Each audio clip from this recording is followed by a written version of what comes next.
वैद्युत द्विध्रुव के कारण, वैद्युत द्विध्रुव जो होता है पहले जान लेंगे हम लोग। वैद्युत द्विध्रुव क्या होता है? वैद्युत द्विध्रुव जो हमारा होता है मतलब इलेक्ट्रिक डायपोल होता है। इलेक्ट्रिक डायपोल वह होता है जिसकी लंबाई क्या हो? 12 हो और उस पे विपरीत आवेश हो, मतलब चार्ज हो। एक तरफ अचार्ज होगा, जैसे कि देखो बच्चा ध्यान देना, ये देख रहे हैं आप लोग, लेंस नहीं है, ये डायपोल है, ठीक है। अभी हम लोग इसको पढ़ रहे हैं इलेक्ट्रिसिटी को, तो उसके हिसाब से पढ़ेंगे। ये बच्चा हमारा होता है इलेक्ट्रिक डायपोल, इसमें एक तरफ माइनस क्यू होता है, एक तरफ होता है प्लस क्यू, दो चार्ज होते हैं, ठीक है। और जो चार्ज होते हैं वो क्या होते हैं, मतलब उसमें चिन्हों में क्या होते हैं, अलग अलग होते हैं, एक पॉजिटिव होगा एक निगेटिव होगा। और इसके बीच की जो लंबाई बच्चा टोटल होती है वो 12 होती है। लंबाई टोटल कितनी होती है? 12 होती है। अब इसके सेंटर पॉइंट की ओ की बात करें तो इधर की लंबाई क्या हो जाएगी? L, इधर की भी लंबाई क्या हो जाएगी? L, क्योंकि टोटल 12 है तो L में टूट जाएगी। अब इसके सेंटर भाग से अगर बात करें तो एक बाहर पॉइंट ले लिया हमने P, इस P पर हमें क्या निकालनी है? इंटेंसिटी ऑफ इलेक्ट्रिक फील्ड, मतलब विद्युत क्षेत्र की तीव्रता निकालनी है। तो ये किस फॉर्म में बच्चा हो जाएगा? अच्छी स्थिति में हो जाएगा। किसमें हो जाएगा? तो हेडिंग बच्चा हम लोग डाल लेंगे, हेडिंग डाल दो बच्चा कि वैद्युत द्विध्रुव के कारण, वैद्युत द्विध्रुव के कारण, वैद्युत द्विध्रुव के कारण, वैद्युत द्विध्रुव के कारण अच्छी स्थिति में विद्युत क्षेत्र की तीव्रता, अच्छी स्थिति में, अच्छी स्थिति में वैद्युत क्षेत्र की तीव्रता, अच्छी स्थिति का मतलब एक्सिस पॉइंट है ना, एक्सिस पॉइंट फॉर्म में, एक्सियल पॉइंट में है ना। तो एक्सियल फॉर्म में निकालना है, मतलब सीधी रेखा से जा रही इस फॉर्म में निकालना है। एक होता है हमारा निरक्षी में, एक होता है अच्छी में। यहाँ पे जो हम लोग निकालेंगे अच्छी स्थिति में निकालेंगे वैद्युत क्षेत्र की तीव्रता क्या हो जाएगी। तो बहुत ध्यान समझना जो हम बताने जा रहे हैं। यहाँ बच्चा क्या करते हैं हम लोग कि यहाँ से O से लेकर इस पॉइंट के बीच की डिस्टेंस को हमने मान लिया R से, किसे मान लिया? R से। और हम निकालते हैं, अगर हम हमारा जो E का फार्मूला होता है वो क्या होता है? 1/4 पाई एप्सिलॉन नॉट। अभी हम लोगों ने निकाला था Q अपॉन क्या आया था? R² आया था। Q नॉट तो कट गया था, ठीक है। तो E बराबर आ गया था 1/4 पाई एप्सिलॉन नॉट, नहीं यही है, E बराबर 1/4 पाई इंटेंसिटी ऑफ इलेक्ट्रिक फील्ड की बात कर रहा है ना, वैद्युत क्षेत्र की तीव्रता।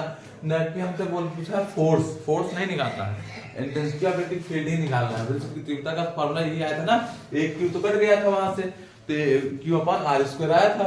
अब अगर बात करें E1 निकालें और E2 निकालें, दो निकालें, जो हमारा E1 आएगा बच्चा वो क्या हो जाएगा? वो ध्यान समझना, वो हो जाएगा 1/4 pi epsilon naught, Q upon हो जाएगा R माइनस L का होल स्क्वायर।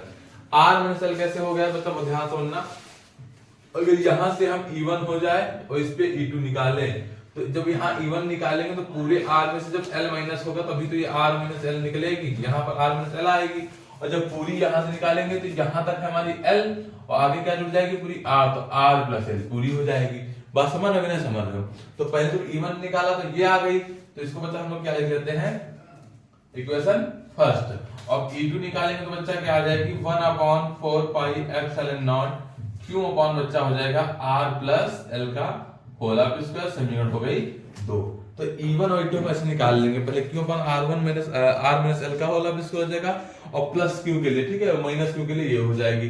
अब इसके बाद देखो बच्चा क्या कर लेते हैं, हम दोनों को अगर टोटल निकालते हैं तो E बराबर हमारा क्या होता है? E1 माइनस E2 कर देंगे। टोटल निकालने के लिए क्या कर देंगे?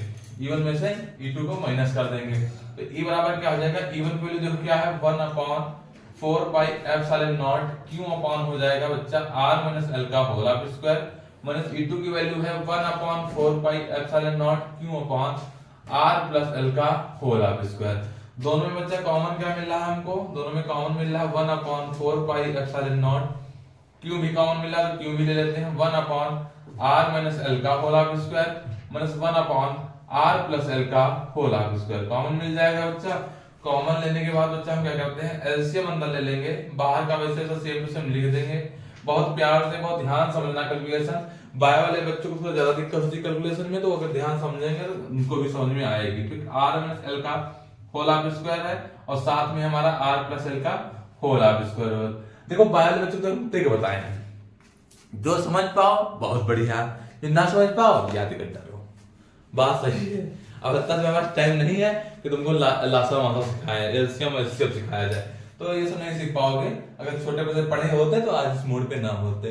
ठीक है, तो इंटर में अगर फिजिक्स लिए हो तो सब आना चाहिए था पहले से, लेकिन नहीं आता, थोड़ा कोशिश करो समझोगे।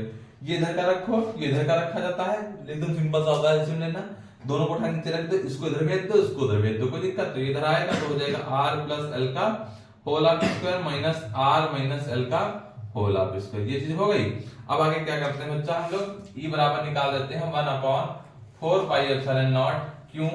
अब ब्रैकेट नीचे तो वही रहेगा, नीचे क्या हो जाएगा, अगर हम r माइनस एल का होल ऑफ स्क्वायर और r प्लस एल का होल ऑफ स्क्वायर कर दें तो नीचे हो जाएगा हमारा r square, r square minus ये फार्मूला होता है l स्क्वायर का होल ऑफ स्क्वायर। ये फार्मूला होता है बच्चा कि एक ब्रैकेट में a माइनस b का होल ऑफ स्क्वायर लिखा हो, एक ब्रैकेट में a प्लस b का होल ऑफ स्क्वायर लिखा हो, तो a square minus b square का होल ऑफ स्क्वायर हो जाता है। ठीक, तो फार्मूला होता है, उसके अकॉर्डिंग हमने लिख दिया। अब ऊपर क्या हो जाएगा, a प्लस b का होल ऑफ स्क्वायर खोलोगे तो a square plus b square plus 2ab हो जाएगा, 2rl हो जाएगा।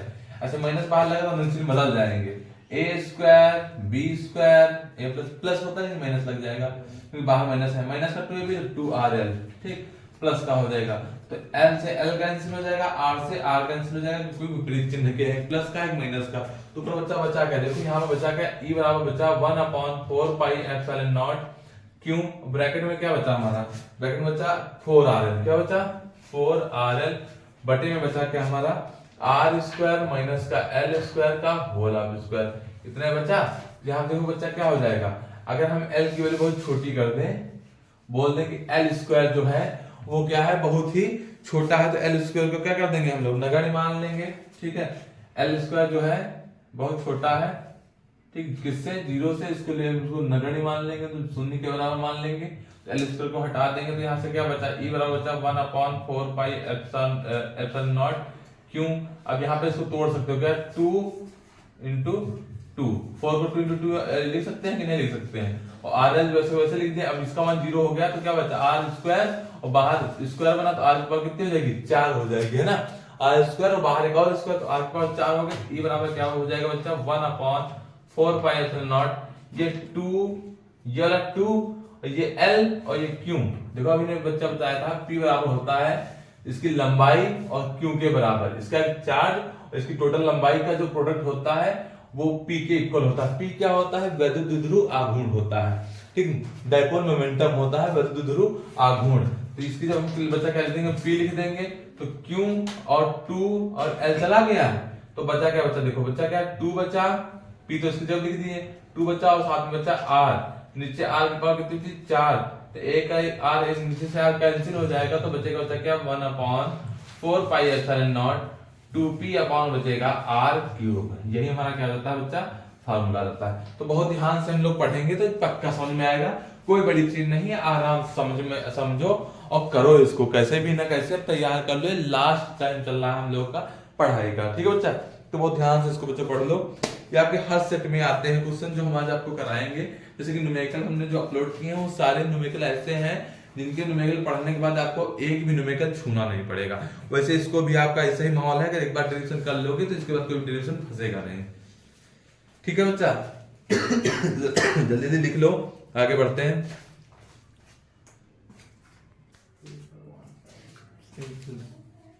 ठीक है।